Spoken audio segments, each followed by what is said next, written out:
It's time for Coffee with the Chicken Ladies, a podcast for people who love chickens.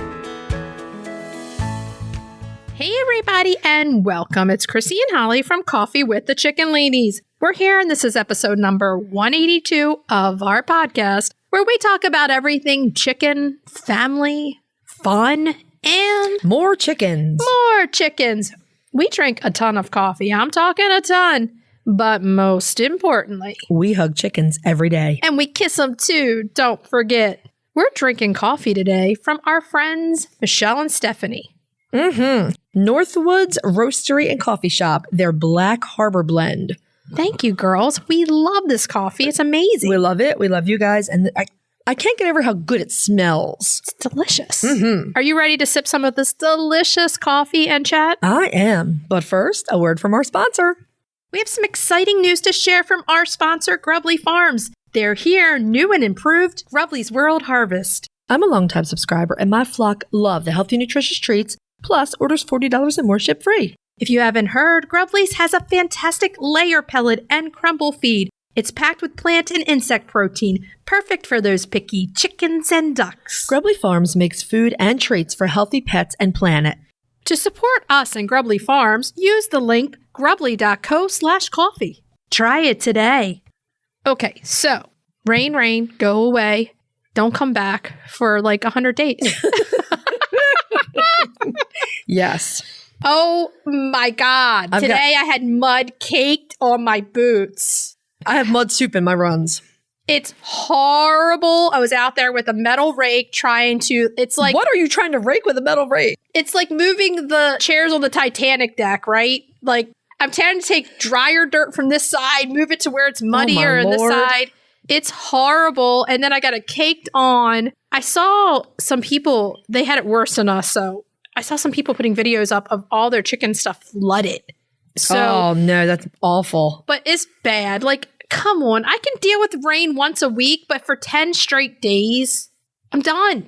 Oh, I'm beyond done. I've been going to TSC and buying their big flake shavings. They're like 1 inch by 2 inches and putting a couple bags down of those in each run. It's a very temporary solution, but at least it gets the birds up out of the mud.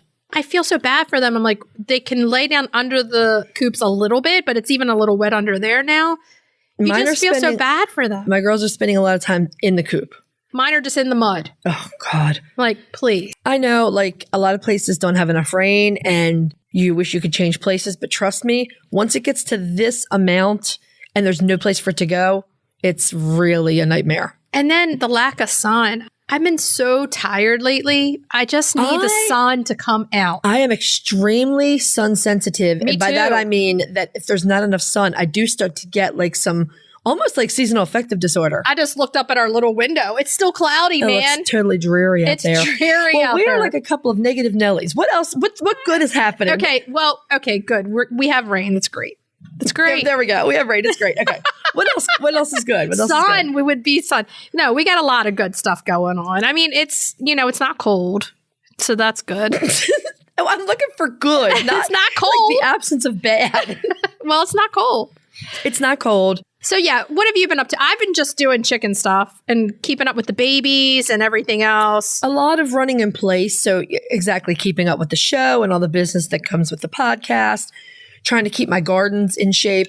I have like 16 rose bushes to plant and I've just not had time to plant them. Oh yeah. And of course, getting ready for the goslings, taking care of the 8 chicks. I went out to see our friend Pam at Purple Rain Lavender Farm last weekend. She wasn't there, but her son was. One of my favorite places. Oh, yeah. And then Joe and the girls, I had them take me to the peony farm, Steyer's Peonies in PA. It's like an hour north of us. It was in my happy place for an hour or two. Excellent. And my peonies are like almost about to bloom. But it gets me a little sad because then it's done. Like... Repeat after me. Put them in the freezer. No. Repeat blooming roses. I do have some one-time bloomers because I really like the old roses, but I got to tell you, I live on my repeat bloomers. The peonies are like, you One live and for done. them. They're done, and then you're like, oh. But yeah, they're my favorites, and the peony farm is my favorite place. Repeat blooming roses. They make my life good. Well, on that note, if you're listening to our show and you're loving it, head on over to Apple Podcast and leave us a written review. Believe it or not, this does amazing things for the growth of our show, and it's free to do. You don't have to pay a cent to do this. We love reading these reviews of the kind things that you say about the work that we do. It makes our day. I can't say it enough. We both call each other. We're like, hey, look, this is great. We love it. While you're there, hit that subscribe button. Another free way to help us grow. They count them, those counters, over on Spotify too. And leave us a 5-star over there. We would love it. If you're looking for other free ways to help the podcast, you can tell some chicken-loving friends about us. You can share your favorite episodes on social media. You can check out our Etsy shop. We have mugs, we have tanks, we have teas. You can become a patron of the show. Patreon.com/Coffee with the Chicken Ladies. Thank you to our wonderful patrons. Join that once a month happy hour. We have so much fun. It's a great group. I love those ladies. And the other thing you can do to help the show is visit our show notes and our website, use our affiliate links and discount codes, and buy products from our sponsors. Yay! If you're looking for a chicken coop that's produced in a planet-friendly, sustainable way, try Nestera. Each coop is made from highly durable, 100% recycled plastic that keeps the equivalent of up to 2,000 shampoo bottles out of a landfill. Their clean, modern design will fit into any garden or run area and comes with an industry-beating 25-year warranty and a range of handy accessories. Simple to put together, so quick and easy to clean, and most importantly, red mite resistant. Your chickens will love it. Quick shipping from Nestera US. For a 5% discount, use the affiliate link in our show notes, on our website, and on Instagram. Link in bio. Check them out today. Hey, Chris. Yeah. Do you like subscription boxes? Does it have anything to do with chickens? Of course. Then yeah. Let me take a minute to tell you about the Chicken Love Box. If you love goodies for your chickens and you need to go to chickenlove.com. I love the mega box. Tons of useful products for my flock and a chicken tea for me. You can't go wrong with a chicken tea. They are so cute and so soft. In the April box, I absolutely love the chick leg bands and the organic soap set with hen decoration. I am loving the Chicken Spirit long sleeve tee, and those chick vitamins, they could save a chick for sure. Boxes start at $39 a month. They ship immediately after your order, and shipping is always free. Such a great deal. Don't wait. Get off the nest and click already. Use the code CWTCL50 for 50% off your first box of a 3-month subscription or more. That's chickenlove.com. That's chickenluv.com. Get your subscription today. The Breed Spotlight is brought to you by McMurray Hatchery, defining quality for generations. For over a century, McMurray Hatchery has remained a trusted family-owned business, working tirelessly to ensure our poultry meet the highest standards. Whether you are an experienced enthusiast or just embarking on the journey, look to McMurray Hatchery for guaranteed quality, rare and heritage breeds, low minimums, and all the supplies you need to raise your flock. Request a free catalog today. La la la, yeah, yeah, yeah. It's time for the Breed Spotlight, yeah. Yeah. Yeah. Yeah. Okay, this week's Breed Spotlight is a repeat, and the reason we're doing a three-peat is because the popularity is a three-peat. Let me tell you, this is probably one of the most popular chickens out there. I mean, people like this chicken, even if they are not chicken people. They love them. This chicken is a breed that stands on its own. We're talking the Silkie. The Silkie. So we're going to revisit the Silkie because we've had a lot of requests to revisit the Silkie because it's that popular. It is that popular. The Silkie, also known as the silk fowl or the Chinese silk chicken, is a bantam chicken that originated in Asia. There may be some of you who haven't seen a Silkie by this point, but I think that's kind of a rare bird who hasn't seen a Silkie. Yeah.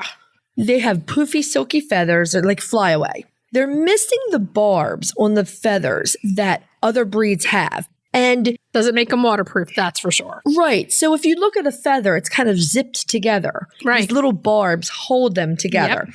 Silkies have none of these. They're very like flyaway, fluffy, light feathers. Yeah, definitely. The lack of the barbs give them the appearance of being covered in downy fluff because that's what they're covered in. That's what it is. And it means that they are not weatherproof and they cannot fly. So you need special provisions to keep them safe from predators. We got no lift on these birds. No lift at all. While Silkies are bantams in the U.S., we have seen references to standard size Silkies in some other countries in Europe. I think everybody kind of forgets that they're tiny. Well, but even these quote unquote standard sized chickens, think Egyptian Fayumi. Right. You're talking like 3 pounds, maybe 4 pounds. Silkies also carry the gene for fibromelanosis. Dark skin. That's right. Their entire body, including skin and connective tissue, is black. Scientists believe that this genetic mutation originated in chickens native to China. Most historians and researchers believe that Silkies did originate in China, but there are some who believe Japan was the most likely country of origin. Okay. I've not gone down this rabbit hole.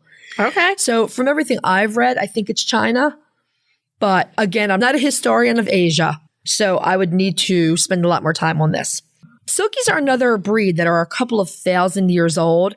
And I was thinking about the really old breeds of chicken. And you know what a lot of them have in common? What's that? 5th toe. Oh, they do. The Dorking, Yeah. the Silkie, the Polish family. Yeah. Well, some members of it, the Houdan. Right, the Houdans.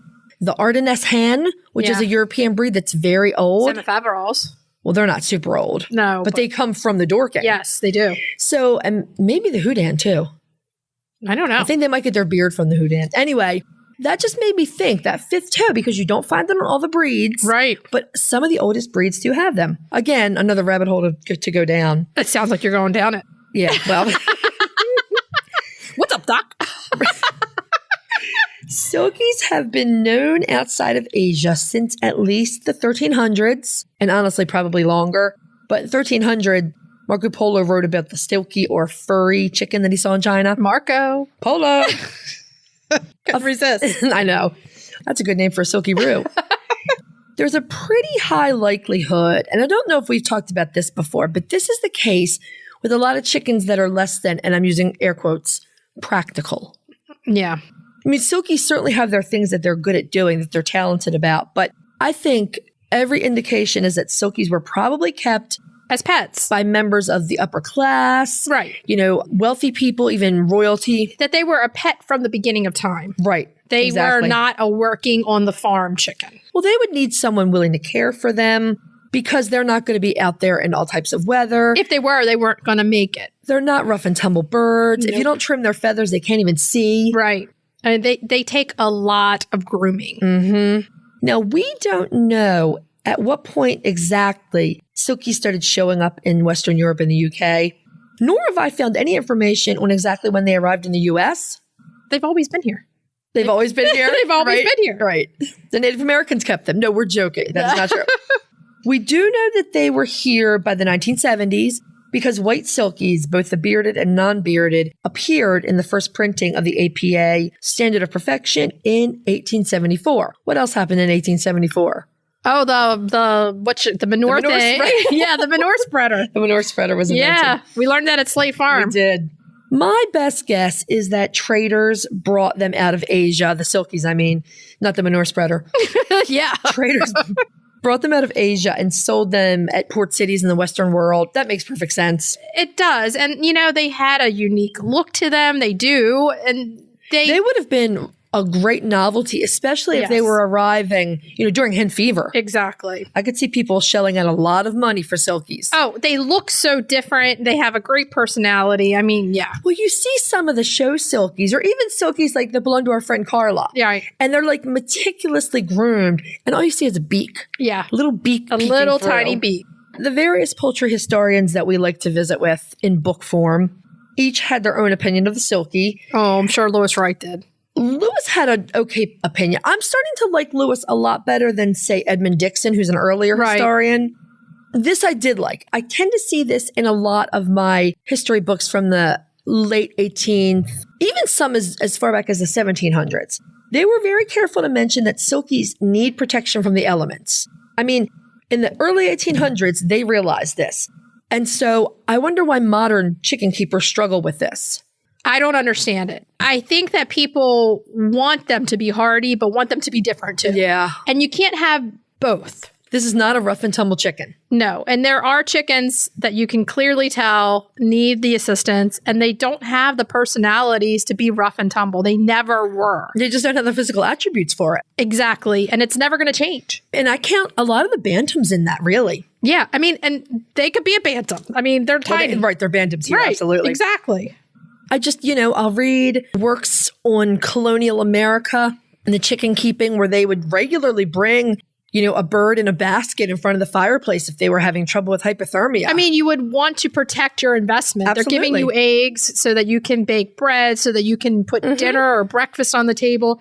So, yeah, you want to protect them. Right. You don't want to leave them out there for the elements. I mean, and there were even birds that were considered family pets then. Oh, yeah, especially for sure. bantams. So good old Edmund Dixon, he just comes right out of the gate. He says Silkies are worthless as livestock. Ridiculous. Well, his mistake there is that they're not really livestock, are they? No, they're pets. This is not a Dominique. It's not a rough and tumble chicken. But what I did think was interesting is he mentions a type called the Nankin Silky fowl.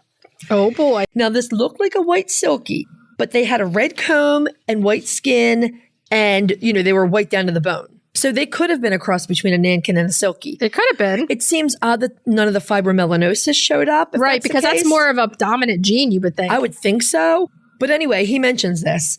Now, good old Lewis Wright comes to the rescue a little bit. He explains that Silkies were crossed with other bantam breeds to make them even smaller. Because that made them more of that bad word, the ornamental breeds. Right. Yeah. Queen Victoria did keep Silkies. She kept the familiar black-boned Silkies. Mm-hmm. So they would have been in her menagerie with her Cochin Chinas and her Brahmas, her Exactly. I just like to say Brahmaputra. Tegetmeier admired the gentleness of the Silkie, and he declared them, this is one of the things they're very good at, well suited for rearing pheasants and partridges. Which we know, they'll sit on a rock. They'll sit on a rock, but he also mentioned that they need protection from the weather. Again, 200 years ago, chicken keepers can recognize this. This is why we say, and we don't try to be any way with saying this, that we don't think beginners should have Silkies. It's the truth. I would say unless you're very animal savvy. You know what I mean? Or unless you're willing to know that you're going to have to do a lot to keep them going. Right. And that you're aware of that first. If you're coming into Silkies as someone who wants to keep Silkies, as opposed to somebody who wants to get chickens. And thinks a Silkie's a great idea. Right. And, in some climates, it might be easy to keep them. Right. But in others, in a warmer environment, they might be golden, but when you have winter and different things. Right. Yeah. Tegetmeier also talked about people successfully crossing Silkies with Cochins, create a silked Cochin. Oh, okay. The cross must not have flourished because I have never come across them in my research. Lewis Wright also commented that Silkies were good layers. Now, I wonder if some of those laying numbers have just gone down as the broodiness has continued. I was going to say the broodiness in this chicken is immense. Mm-hmm. So we talked about this with other chickens that cuts into your egg laying ability. Right. I mean, they're going to lay longer because they're going to go broody. They're going to lay most of their lives versus laying all the eggs at once if they don't go broody. Right. But yeah. Well, they go broody really easily. In the UK, one of the most popular breeds of chicken is the Pekin, what we call the Bantam Cochin. Right. But is a separate breed called the Pekin. Lewis Wright very jokingly said that the Silkies should have been crossed with the Pekins to make a master breed of broody hen. I think the Silkie's a master breed of broody hen already. I mean, seriously, exactly. I don't think they need any assistance, man. But I think the upshot of all this is, one, chicken keepers then realized that they needed more care for Silkies. Two, that Silkie crosses were not that unusual. You saw a lot of it. Now, and this is the cherry on top, in a 1914 publication, it was a poultry journal, I found reference to a Silkie Langshan. Oh. I don't even want to see that. How big? I don't know, but Langshans are big, tall birds. They're huge. That's weird. I don't know how this worked, and we'll just leave it at that. Now, if you want to do your own research on Silkies in the modern era, there is a ton written about them. There's a lot. Like if you just hop on eBay or Amazon and look for used books about Silkies, there are a bunch. They show up. And there's a lot written about them in other formats too. You can find them in genetics textbooks, anthropology textbooks. Kids books. Absolutely kids books. Books on Eastern medicine, cookbooks. Everything. Photography books. Yeah, you can't. I mean, it's kind of unbelievable. They're everywhere. They are a beloved chicken breed around the world at this point. And they are known to be a pet chicken breed. Yes. As long as you're completely aware of this and that you're going to do the provisions for them, I think, go for it. Absolutely. Because you're going to get back tenfold in love. I mean, there's no denying that they're very gentle chickens. They are, but they're not going to give you, they're broody. Mm-hmm. And that can be a complication if you don't want chicks. It can, yeah. Okay, so like we said, They're the world's chicken. They're so cute. They're out there. Now, they do have those adorable teal earlobes. Oh, the fancy earrings of a different sort. Oh, yes. A walnut comb, the 5 toes, feathered legs and feet, and they're completely black down to their skin and bones, which we've talked about before and what this is. We're just kind of telling you exactly what it is. If you've never seen a Silkie, Google it. Right. Okay? They're everywhere. Now, their visible skin is a purplish color that's sometimes referred to as mulberry. Yeah. Okay, all around the mulberry bush. Silkies, they're crested, and many, but not all, have beards as well. So, I like me a bearded Silkie. A bearded Silkie.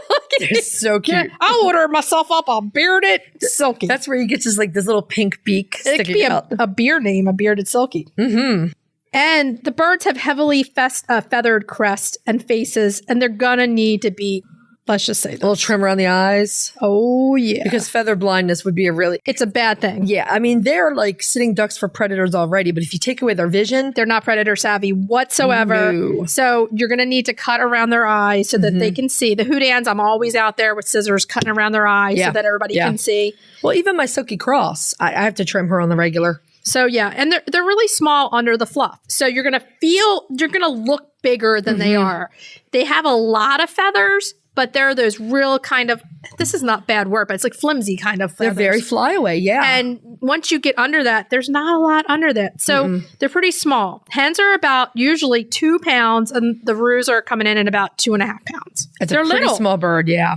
Now, I can't say this enough. They're more of a pet chicken that graces you with an egg sometimes. Right. Right? I mean, Edmund Dixon was right. They're not livestock. No. But he was dismissing them as worthless. They're pets. Yeah. So they lay about 3 small white to cream eggs per week, and then they'll want to lay the egg and then sit on it.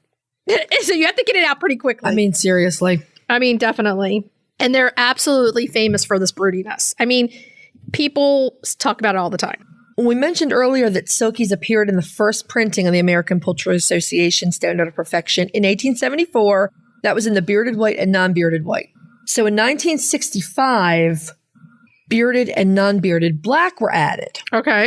In 1996, we got 4 more colors. Bearded and non-bearded blue, The buff gray, and the partridge. And finally, in 2000, the bearded splash, our favorite. Okay, that splash makes me lose my mind. Even though I have a Silkie Cross, I've never really thought about being a Silkie mom, but that splash, Oh, I like the splash. so pretty. Okay, so the wind and the cold and the wet weather are not good for Silkies. Yeah, it's just not ideal. It's an anti-Silkie thing. Because if they get wet, those feathers, there's nothing to keep them waterproof. can They go- stick to their skin. Hypothermic really quickly. Yes. I mean, the water doesn't even beat on them at all.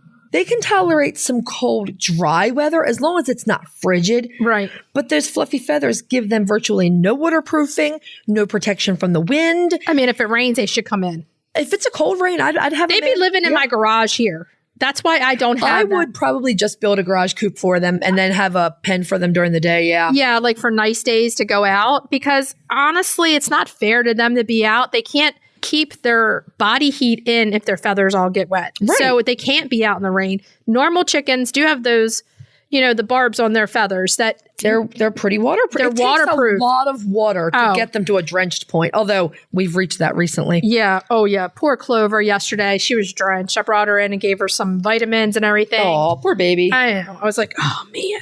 Now, in very cold climates, during cold snaps or places with cold winters, they may need to be moved to a more sheltered area, definitely with a wind block, and they almost definitely will need supplemental heat if you're in a very cold place. 100%. Now, they do make awesome pets. They're pets. That's what they are from the beginning. Can't say it enough. Right.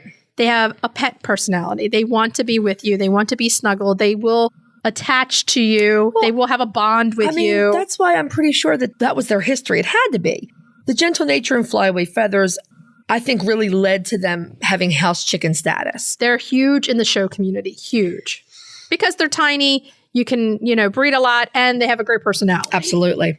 Again, excellent broody hens. We can't say that too many times. Now, homesteading, not so great. Not ideal. They're not going to be great out there left alone to their own defenses. They need human assistance. But they're still going to give you some stuff that helps out in the garden like any other chicken. Oh, yeah. They can eat some pests. And obviously, there's poop. So if you're trying to do regenerative ag, soil building, they're good for that. Eggshells can go back into the soil. Yep. And if you have a rock that you need to hatch, They can sit on it. We say that with love. We love the Silkies. Yeah. Now, I don't have a Silkie because I know that I would be a house bird and I can't do that right now. Right. So yeah, I do not have a Silkie. Right. Okay. So here's the important question that everybody wants to know. Where can you get a Silkie if you yourself want a Silkie?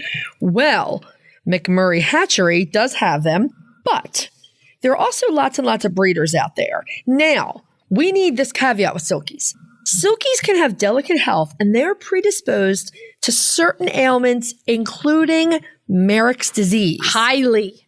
So if there's a possibility for you to get a Merrick's vaccine, we 1,000,000% say you should. And McMurray does offer both the Merrick's vaccine and the coccidiosis vaccine for their Silkie chicks.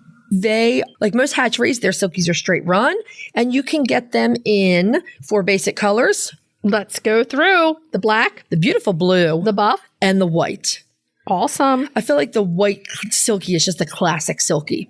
just classic. Now, there is an American Silkie Bantam Club as well. If you're interested in that, give them a Google. Now, if you have the Silkie, please share some pictures with us on our social media.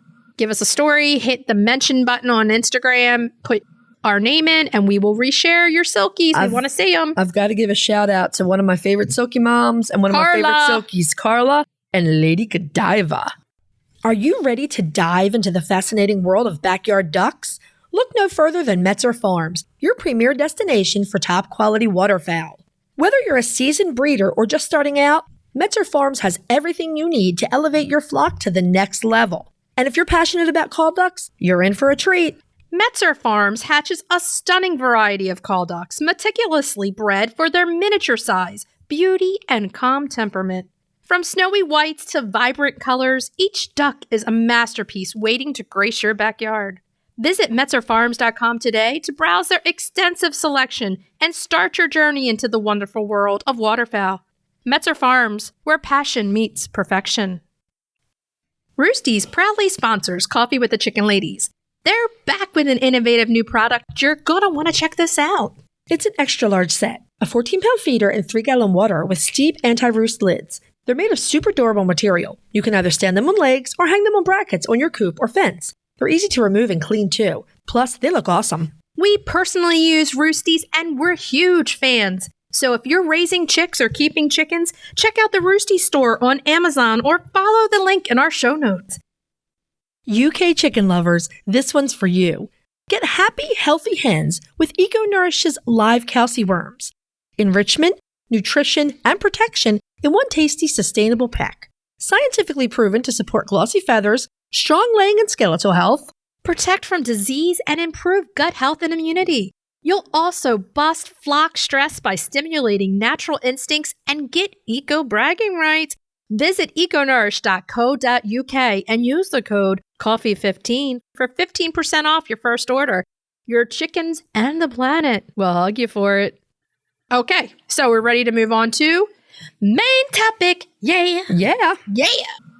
Okay, so we have a treat for everybody. This week, we are welcoming back Mark Eggers and Twain Lockhart of Nutrena. We love you guys. Hey, welcome back to the table. Hello. Thanks for having us. Of course. It's great to see you both again. Good to see you. This is a great talk that we're going to have this week. We're talking about laying for the entire life. I'm going to use the term life cycle loosely, but the entire time that your chicks are juveniles, right up till they start laying. Right. So we're going to lay out a plan that you want to follow for optimum health and success in future laying. Because we have the guys here and they can answer these questions for us, because there seems to be a level of confusion when it comes to how we're going to feed these chicks. And then once we do integration, how we feed them within the integrated flock. Right. So let's jump into this. And I'm going to start with the first question. And basically is, as your chicks are growing into these juveniles, this might be a question for Mark.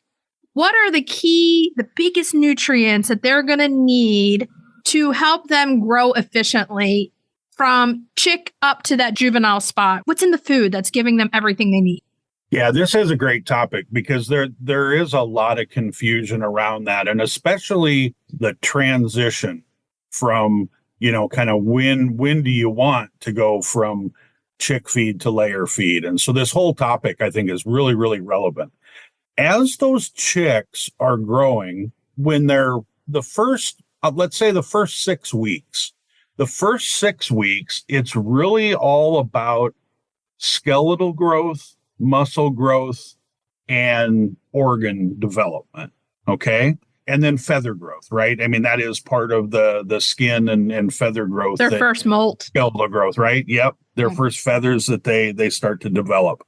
That is the most important thing then. And then there's a kind of a transition then.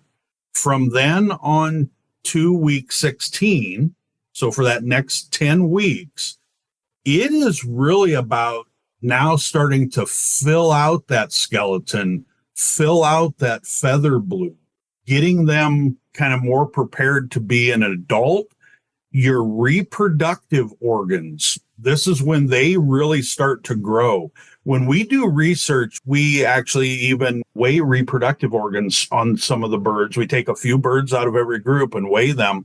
So we know how the reproductive development is going on the chick starter, okay? And that is really setting the stage for those birds then to start to lay, right? So that second time period or week, basically 7 to 16, those 10 weeks, that's what that's about. That is about filling out the final structural growth of the bird, but primary is reproductive development of that chick, especially those pullet chicks. And we're talking pullet chicks here. Yeah. Right. Yeah. The chick grower, though, it's higher in protein. They need more protein in the very beginning.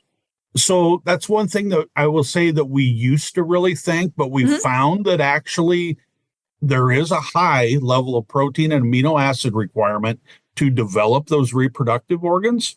That's why we have people, it used to be very common to see your chick starter phase split up into 2 feeds, right? Right.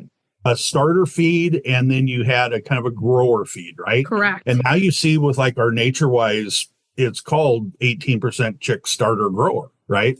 And the reason is as we have done those measurements on those reproductive organs, we've found that it is extremely important to keep that same level of nutrition plain all the way through 16 weeks, because we get that reproductive development in that second kind of growth period, right? Or in that little more grower period. So consistent, that is the name of the game. Yeah. We need consistency in the feed.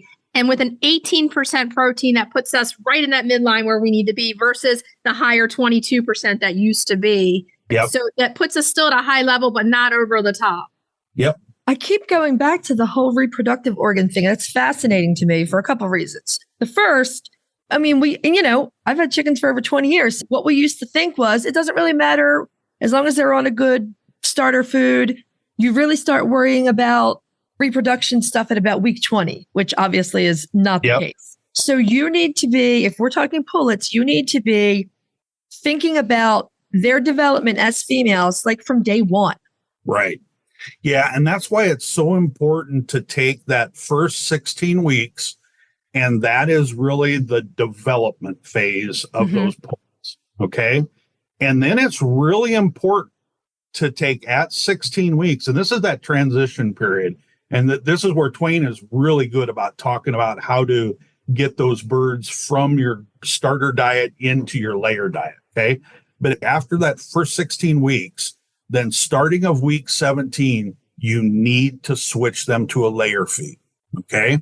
Depending on breed, they're going to start laying, anytime that, let's say week 18 for some of the Isa Browns or any of the brown layer feeds, right? Yeah. Or layer pullets.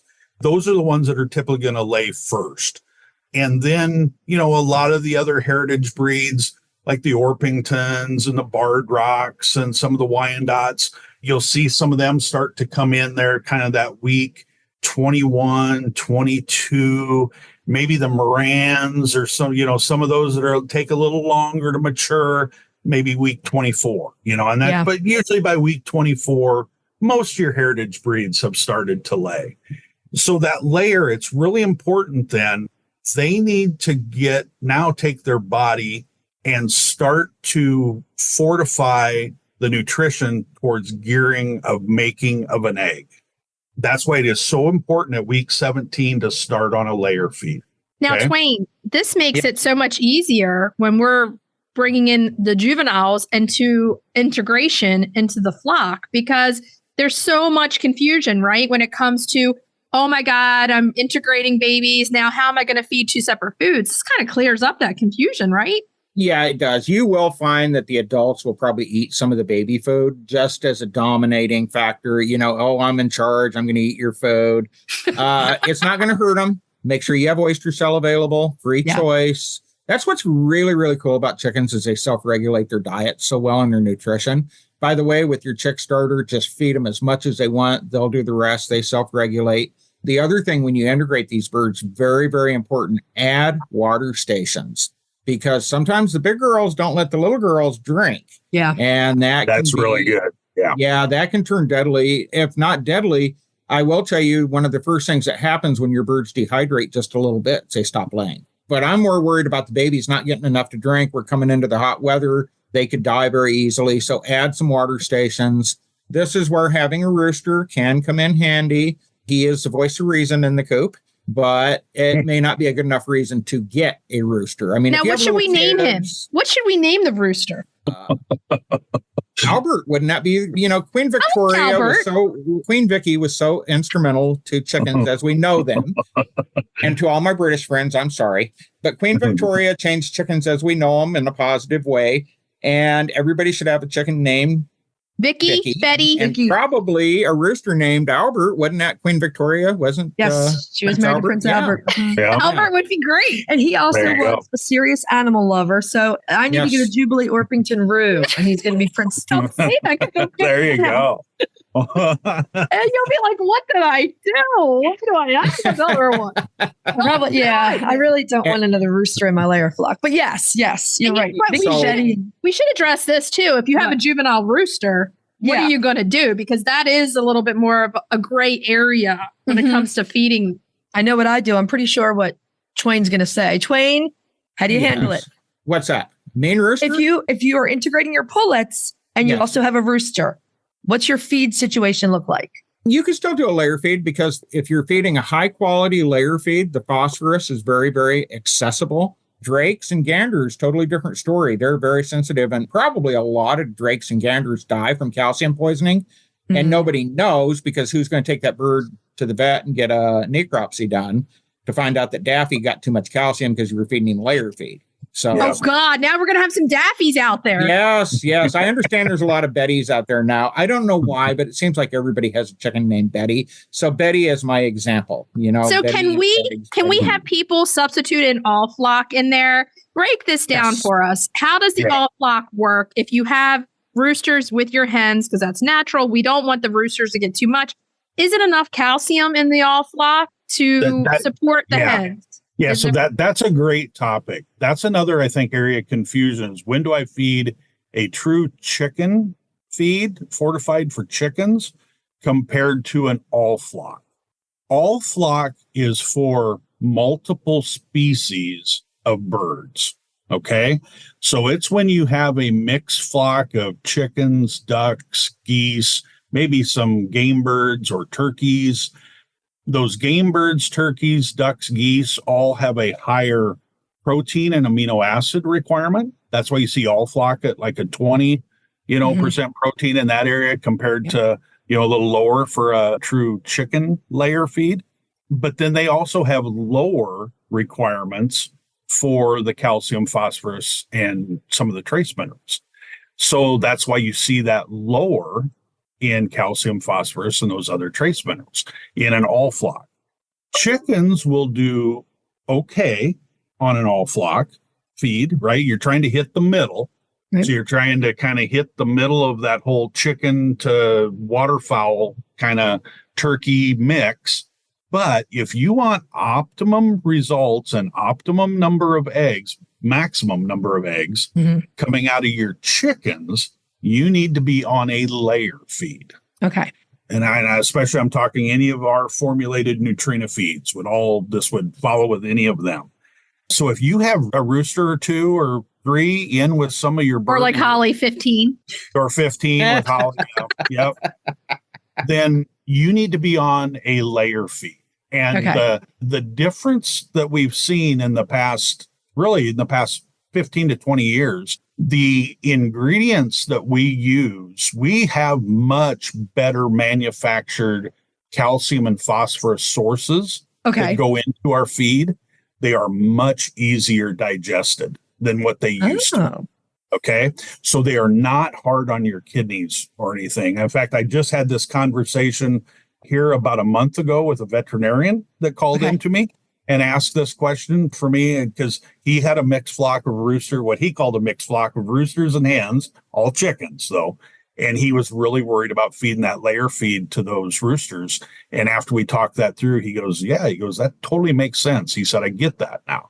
So he was very, very comfortable just going right onto the layer feed with his roosters. Well, this is why I like having you guys on here, because you can bring to us the up to the date, scientific information and Nutrena's awesome with doing the research. I'll tell you what I'm going to do, because my Nankin flock, I've always kept the one off flock because 15 years ago, maybe 18 years ago, my sister and I lost a very beloved Mr. Darcy, coach and rooster. And the vet said it was kidney damage from calcium, but it was not a Nutrena feed. Yep. And it certainly wasn't formulated this way. So I've had trouble with one of my Nankin hens, one of my bantam hens with soft-shelled eggs, even with oyster out. I'm going to take this step. I'm going to change them over to a layer. Cross my fingers that little George Washington. I have every confidence in what you're saying, but it'll be a little scary. And I'll I change will them say over. this though. So Bantams and Silkies, that is a little different. Okay. So they are ones that, because of their size, they do eat less. Yeah. Okay. So they do have a higher protein and amino acid requirement than a full-sized chicken breed would have. Oh, okay. So that extra protein that's in an all flock, that is actually a pretty good thing for some of your Okay. I was thinking you smaller can breeds. mix them too. Essentially, I accidentally had them on the feed that would be the best for them. So Yeah. Well, feather fixer is extremely popular in the Bantam. Yeah. So because it kind of falls in the middle. Very good point. Yeah. Very, very good point, Twain. Yeah. If you had to talk an optimum feed that we would recommend today for like Silkies, ornamental feeds, the Bantams, feather fixer is actually a really, really good option. Really? Okay. Yeah. If you go to a poultry show, you will see a lot of bags of feather fixer. Yeah. Oh, yeah. We figured that was just because we were at a show in the fall, but that makes sense. We were like, Yeah. And we told you the story about how we developed that, and we kind of launched it on a wing and a prayer, but the show community got behind it, and that's why feather fixer is as popular as it is because the poultry show people got behind it. Make it crumble. Yeah, Make it crumble. Because again, I'm feeding Nankin. I'm sure you've seen Nankin Bantams, Twain. Gotta let that one go. Nankin Bantams are like, and it didn't go, and that still haunts me because they didn't give it much of a chance, and I was pretty upset about that. There was a lot of choice words said because they didn't give it enough chance. So, but there's still. I know. I would have been right there with you, Twain. I've been like, give yourself a chance. Let's do it. Come on. There still is, when it comes to layer feeds, the layer and all flock feeds, there still is way more pellets fed than crumbles. That is, I'm sure pellets are by far in a layer diet. Yeah. So talking about that transition, I get this all the time. Oh, my new juvenile birds, they don't like pellets or they can't eat pellets. Well, okay, when they first transition, maybe do the late crumbles, but most people like pellets because they don't eat as much. It's not so much they don't eat as much, they don't waste as much. Yeah. Yes. And when they're kicking that feed out on the floor or on the dirt, it's usually lost if it's a crumble. If it's a pellet, they'll still find it. But on crumbles, you know who will find it? Wild birds and rodents. And you don't want to feed either one of those. So maybe a small transition, maybe one bag of crumble just to make them transition, and then they can go to pellets. Trust me, no chicken is ever starved to death with a feeder full of pellets. I'm not worried about starving to death. I'm worried about the pellet size. And the Nankin bantams are tiny. Oh, yes. Okay. Yes. Yeah. Bantams. I was going to say, you may just have to bite the bullet and do crumbles with bantams. That was going to be my exceptions, especially things like Saramas and Nankins and you know. Come to the crumble side. Well, I'm trying to listen to Mr. Crumble side. Mr. Twain, before Chrissy went crazy on the crumble. You were saying with the Saramas and the Nankins and the little teeny ones, we might want to start a crumble. Yeah. Okay. Yes. That is what we specifically developed the feather fixer crumble for the Sarama people. And they actually got behind it, but they're little and they didn't eat enough. And we couldn't sell enough. And they pulled the plug too soon. That's before Coffee with the Chicken Ladies. You're going to be selling it if you made that crumble. I would be pretty excited if you made that crumble. I'd be like, crumble dance. Yeah. Well, but okay, so we were talking about at 16 weeks, switching over to layer, and it does make everything a lot easier. And Mark, do you want to explain the whole premise behind this? We've done this before in the past, but we want people to really listen to this because this is really, really good information. Mm-hmm. Yeah. And so over the last number of years, there's been a lot of research in what a lot of people will term generational nutrition. And it's been done in a lot of different species, but it's basically how an animal is fed early on, how that affects their productivity throughout their life. And a lot of people think, I can start them on anything and then switch them to the layer that I want. And it doesn't matter what I feed when, right? Doesn't matter. And there's just been a ton of research that shows that's just not true anymore. And that starting phase is extremely influential on how that hen is going to lay as an adult. So we've gone through 2 years worth of research studies now where we'll start out with 6 different chick starter formulations, and we'll feed all those birds through 16 weeks. They'll get split up and they get one of 6 different diets. And then we take the best performing diets, usually the top 3 performing diets, and we take then and pull off about 40 to 50 birds out of each one of those groups. And then we take them, and so they would have been fed 3 different starter feeds, right? A, B, and C. And then we take them to another customer of ours that just does a fantastic job, has 3 barns identical side by side with runs that are identical to each other. And so we get a really, really good comparison group of 3 different groups. And at 17 weeks of age, when we move them there, everything is fed our 16% layer pellet, the nature-wise 16% layer pellet. So the only difference is the nutrition that those birds received from hatch to 16 weeks of age. Okay.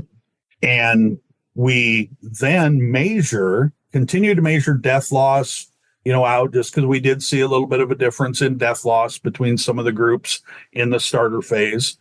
And then we also measure how long till first lay. And then we start measuring number of eggs laid each week. Okay. And basically what we found is there doesn't seem to be any effect on the diets, the starter diets that we've tested on time to start to lay. So all of them basically start within about the same week. Okay. Maybe one a couple of days ahead of time or something, but they all start within the same week. So really statistically no difference.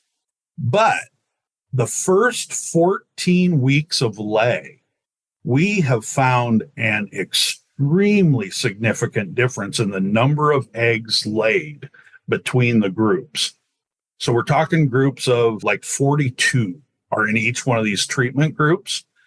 And we have seen as much as a 200 egg difference between groups in the first 14 weeks. It makes sense because when you start from birth and then you're preparing the organs with the best possibility of nutrients at ratios that they need, and then you switch over before first lay at 16 weeks to a layer, you're supporting the reproductive growth and the reproductive organs to make those eggs the healthiest that they can.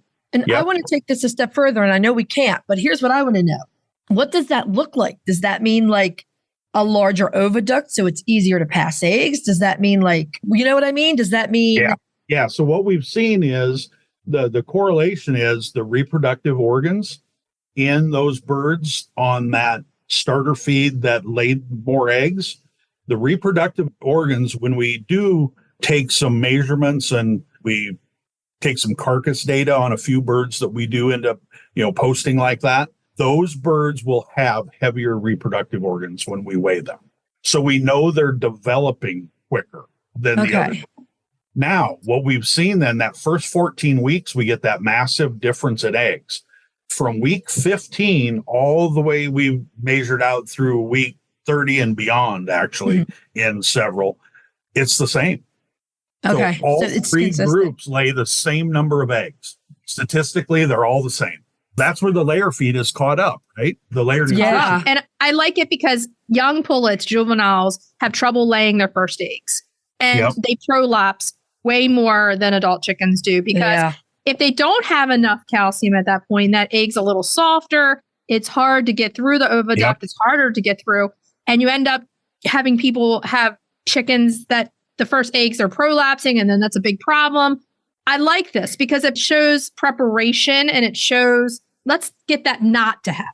That's prevention. I feel like the long-term repercussions for starting with this good nutrition and the larger, healthier organs could be immense. I mean, down the line, does that mean fewer instances of prolapse or reproductive cancer, egg yolk peritonitis? I know you can't answer those, but it just makes my brain go like.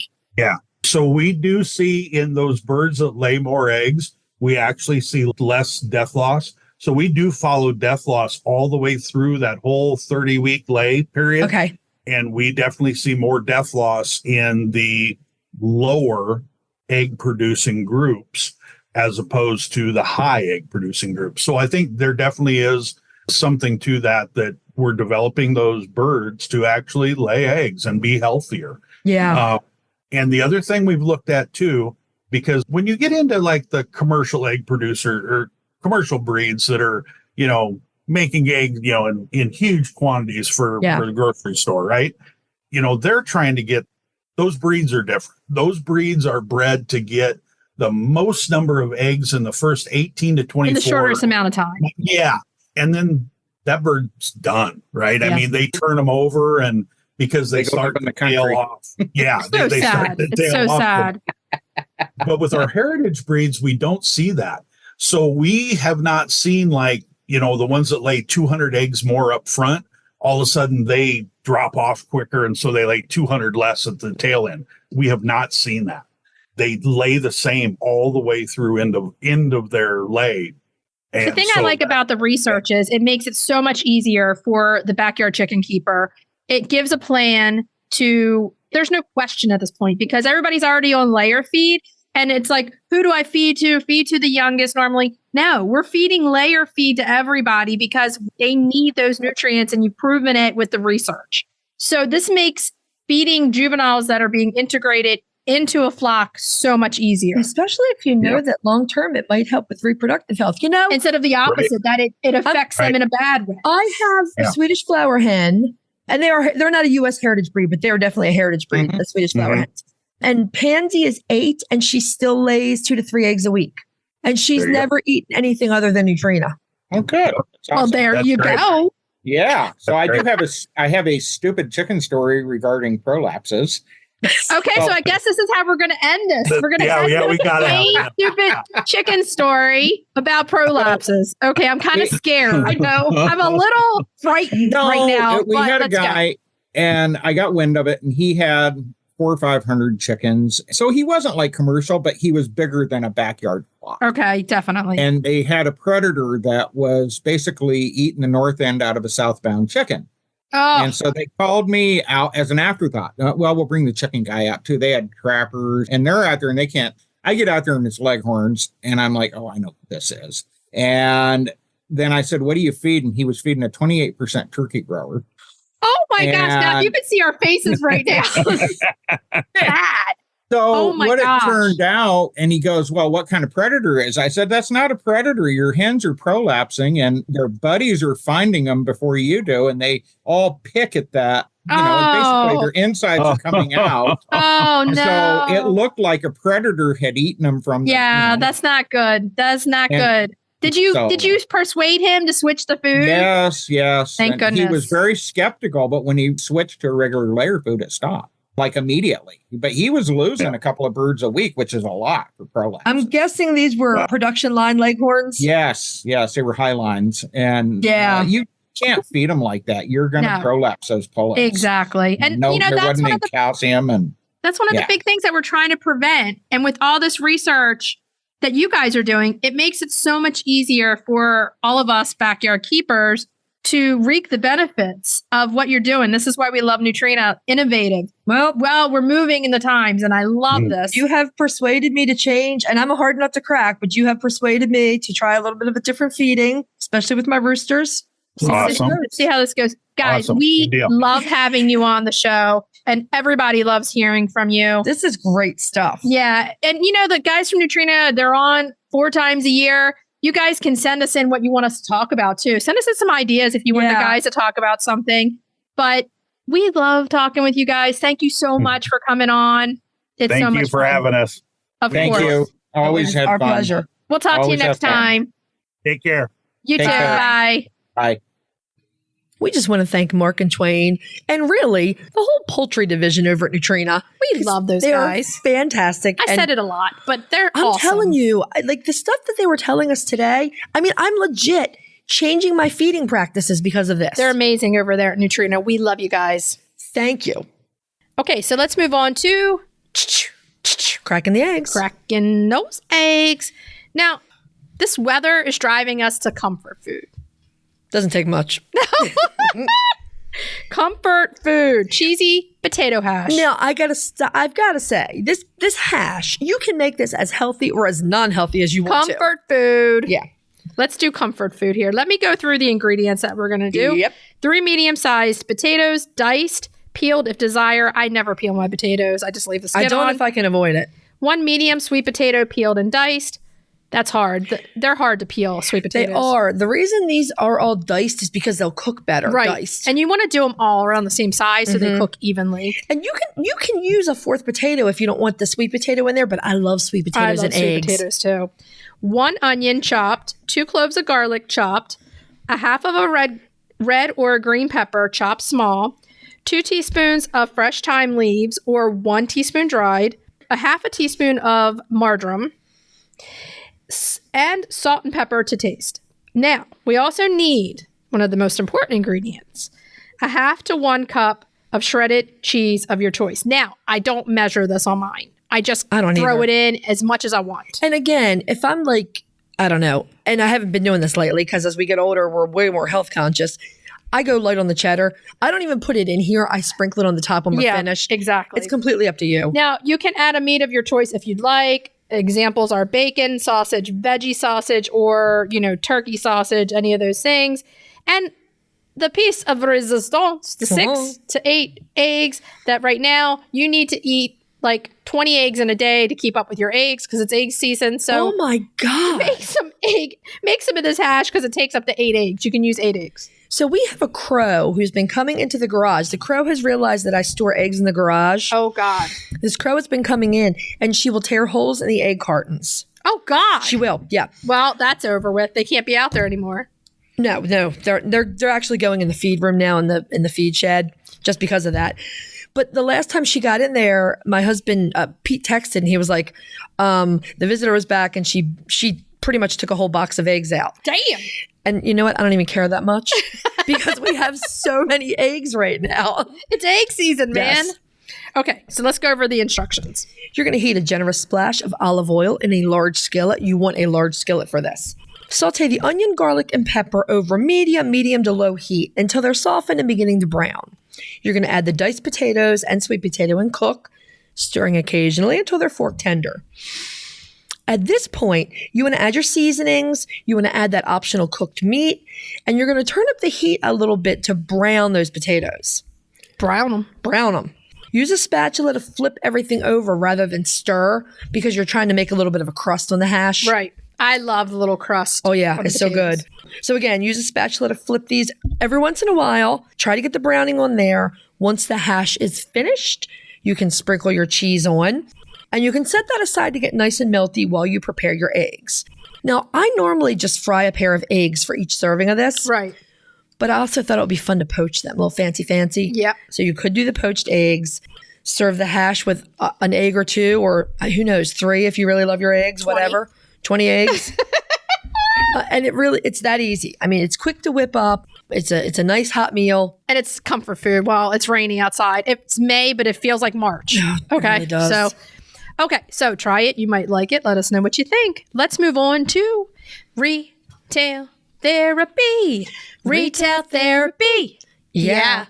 This week's retail therapy, we found this and we instantly fell in love with the Clucks and Clues Cozy Chicken Mystery Series. Yeah, I'm a mystery reader for sure. I love reading mysteries. It's really great stuff. We came across this series on Amazon and both absolutely love it. It is the Clucks and Clues Cozy Chicken Mysteries. It's a 7-book series. Mm-hmm. So if it's raining and you are, you're stuck Right. inside or you just want to relax and get your mind off of things, this is great. I love mysteries. I'm always trying to guess ahead on a mystery, like what happened. Well, that's the fun of it. Yeah. The series is written by Hilary Avis. I'm not sure if the Avis is on purpose or not. Probably is. Yeah. Avis. A Cop and a Coop is the first book. Paperback is $10 on Amazon. You can also get it used if you really want to. And you can get it for your Kindle. You can get an audiobook in these. So check it out. See if you like it. They have really cute cover art. And if you're going to pick a pen name when you write about chickens and it's Avis, I really have to respect that. Oh, man. So yeah, light read. This is a really nice, probably really nice beach reads. Oh, great. Great for a stuff. rainy day. Read all 7 books. Sit in your house and, take care of the chickens and then read. Okay. Okay. Try this series. You might love it. Yeah, it looks super fun. Yeah, it looks awesome. Okay, so should we tell everybody what we're going to be talking about next week? Next week, we're taking a little bit of a detour. Instead of a heritage breed, we're going to do a fairly popular hybrid, Yes, we are. the Cinnamon Queen. I like the name. We're going to have a very important talk about biosecurity in your backyard flock with the wonderful Dr. Yuko Sato. Just love her. She's fantastic, from University of Iowa. Cracking the eggs, we're still on comfort food because we're going chili with cornbread topping. Oh, it sounds good. It really does man. sound good. Let's go make some now. Yeah. And retail therapy, we're giving, if you haven't heard yet, we're giving you the latest rundown on Murray Fest Midwest. You want to be there or be square, baby. I'm going to be there and be square. Okay, so what should we tell everybody to do until next week? Hug your chickens. Every day and kiss them too. We'll talk to you next week. Bye-bye. Bye. If you'd like to see more of us, please follow us on Instagram at Coffee with the Chicken Ladies. If you'd like to help us grow the podcast, please leave us a written review on Apple Podcasts. If you'd like to become a patron of the show, please visit our Patreon page, patreon.com/Coffee with the Chicken Ladies. Thanks for listening.